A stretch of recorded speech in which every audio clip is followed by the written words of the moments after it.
Hello viewers, ಕರುನಾಳ ದಂಪತಿ YouTube ಚಾನೆಲ್ಗೆ ತಮಗೆ ಮತ್ತೊಮ್ಮೆ ಸ್ವಾಗತ. ನಮ್ಮ ವಿಡಿಯೋ ನೋಡ್ತಾ ಇರೋರು ದಯವಿಟ್ಟು ನಮ್ಮ ಚಾನೆಲ್ಗೆ ಸಬ್ಸ್ಕ್ರೈಬ್ ಮಾಡಿ. ಧನ್ಯವಾದಗಳು. ಗಣೇಶ ಚತುರ್ಥಿಯ ಪ್ರಯುಕ್ತ ನಮ್ಮ ಊರಿನಲ್ಲಿ ಗಣೇಶೋತ್ಸವ ಇತ್ತು. ಹಾಗಾಗಿ ನಾವು ಇಲ್ಲಿಗೆ ಬಂದಿದ್ದೇವೆ. ಮಧ್ಯಾಹ್ನ ಎಲ್ಲ ಪ್ರೋಗ್ರಾಮ್ಸ್ ಎಲ್ಲ ಇತ್ತು. ಅಂದರೆ ನಮ್ಮದು ಡ್ಯಾನ್ಸ್ ಕಾಂಪಿಟೇಷನ್ಸ್ ಇತ್ತು ಮತ್ತು ಪೂಜೆ ಇತ್ತು. ನಂತರ ರಾತ್ರಿ ಮೆರವಣಿಗೆ ಇತ್ತು.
ಕಾಲೇಜು ವಿಭಾಗದ ನಂತರ ತತ್ಕ್ಷಣವೇ ನಾವು ಸಾರ್ವಜನಿಕ ವಿಭಾಗದ ಸ್ಪರ್ಧೆಯನ್ನು ಪ್ರಾರಂಭಿಸಲಿದ್ದೇವೆ. ಸೊ ಎಲ್ಲರೂ ಕೂಡ ರೆಡಿ ಇರಬೇಕಾಗಿ ಕೇಳ್ಕೊಳ್ತಾ ಇದ್ದಾರೆ.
ಬೆಳಗಿದ್ದು ಫಂಕ್ಷನ್ ಎಲ್ಲ ಮುಗಿಸಿ ನಂತರ ನಾವು ರಾತ್ರಿಗೆ ಮೆರವಣಿಗೆ ನೋಡೋಣ ಅಂತ ಫ್ಯಾಮಿಲಿ ಮೆಂಬರ್ಸ್ ಎಲ್ಲ ಬಂದಿದ್ವಿ. ತುಂಬ ಟ್ಯಾಬ್ಲೋ ಎಲ್ಲ ಇತ್ತು, ಅದನ್ನೆಲ್ಲ ನೋಡ್ಕೊಂಡು ಹೋಗೋಣ ಅಂತ. ಸೊ ಅಂದರೆ ಫಂಕ್ಷನ್ ಅಂತ ಹೇಳಿದರೆ ಹಾಗೇನೆಲ್ಲ ಸ್ವಲ್ಪ ನಮಗೆ ಖುಷಿ ಇರ್ತದೆ. ಎಲ್ಲ ಒಟ್ಟಿಗೆ ಸೇರಿ ಬರೋದಂತ ಹೇಳಿದರೆ ತುಂಬ ಖುಷಿ ಆಗ್ತದೆ. ಹಾಗಾಗಿ ನಾವು ಫ್ಯಾಮಿಲಿ ಮೆಂಬರ್ಸ್ ಎಲ್ಲ ಬಂದು ಒಂದು ಎಂಜಾಯ್ ಮಾಡಿದ್ವಿ. ಈಗ ನಾವು ಹೋಗ್ತಿದ್ದೇವೆ. ಫುಲ್ಲು ಡೆಕೋರೇಷನ್ ಮಾಡಿದರು. ಎಲ್ಲಿ ತನಕ ಅದು ಗಣೇಶಂದು ಮೆರವಣಿಗೆ ಬರ್ತದೆ ನೋಡಿ, ಅಲ್ಲಿ ತನಕ ಡೆಕೋರೇಷನ್ ಮಾಡಿದರು ಎಲ್ಲ. ನೀವು ನೋಡ್ತಿದ್ದೀರಲ್ಲ, ಫುಲ್ ಬಿಲ್ಡಿಂಗ್ಸ್ ಎಲ್ಲ ಡೆಕೋರೇಟ್ ಮಾಡಿದ್ದಾರೆ ಲೈಟಿಂಗಲ್ಲಿ. ನಾವೆಲ್ಲರೂ ಹೋದಾಗ ತುಂಬ ಖುಷಿ ಆಯಿತು.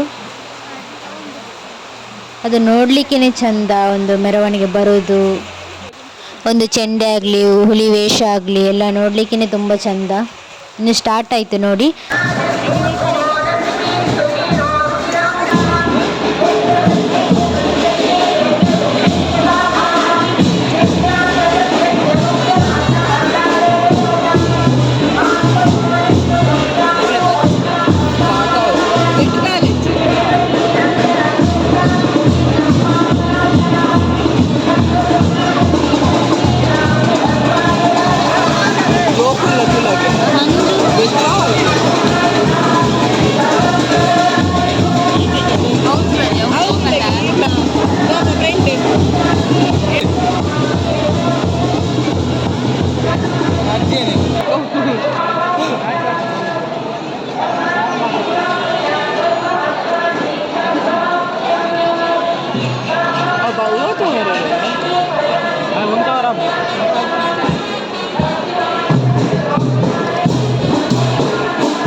ಜಟ್ಟಿನಾಲಿಯಾನು ಗೊತ್ತಿರೇತ ಮುಖ್ಯ ಉದ್ದೇಶನೇ ನಿನ್ನನ ಎನ್ನಲಾಗೈತಿ ಧರ್ಮ ತತ್ವದ ನಡತಿನ ತೆಗು ಹುಳಿಗು ಪೆಟ್ಟು ಕೊರಿಯರೆ ಉಗ್ರರು ಕೊಡುವಂತೆಯನ ಆ ನಿನ್ನ ಉಗ್ರತ್ವನು ಶಾಂತ ಮಂತ್ರಿಗೆಂದೇ ಈ ನಿನ್ನ ಅಪ್ಪೆನ ಬೇಟೆ ನನ್ನ ದುಂಬು ಭೂಲೋಕೊಡು ಈ ಉಗ್ರರು ಕೊಡು ಓಲು ಉಂಗುಷ್ಟ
ಅಂಗವಾಗಿ ನಡೆಯುವ ಈ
ಸೊ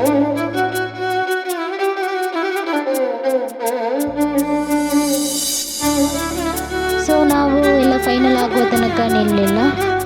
ನಾವು ಅಂದರೆ ಒಂದು 12 ಗಂಟೆ ಹೊತ್ತಿಗೆ ನಾವು ಹೊರಟ್ವಿ. ಸೊ ಎಲ್ಲರೂ ಅಂದರೆ ಬೇಗ ಬಂದಿದ್ವಲ್ಲ, ಎಲ್ಲರೂ ಊಟ ಮಾಡಿರಲಿಲ್ಲ, ಹಾಗಾಗಿ ಊಟ ಮಾಡಿ ನಂತರ ಹೊರಡೋದಂತ. ಇವತ್ತಿನ ವಿಡಿಯೋ ಇಷ್ಟೇ ಫ್ರೆಂಡ್ಸ್. ನಿಮಗೆ ಇಷ್ಟ ಆದರೆ ಲೈಕ್ ಮಾಡಿ, ಶೇರ್ ಮಾಡಿ ಆ್ಯಂಡ್ ಕಮೆಂಟ್ಸ್ ಮಾಡಿ. ನಮ್ಮ ಚಾನಲ್ಗೆ ಹೊಸಬ್ರಾಗಿದ್ದರೆ ಪ್ಲೀಸ್ ಸಬ್ಸ್ಕ್ರೈಬ್ ಮಾಡಿ. Thank you.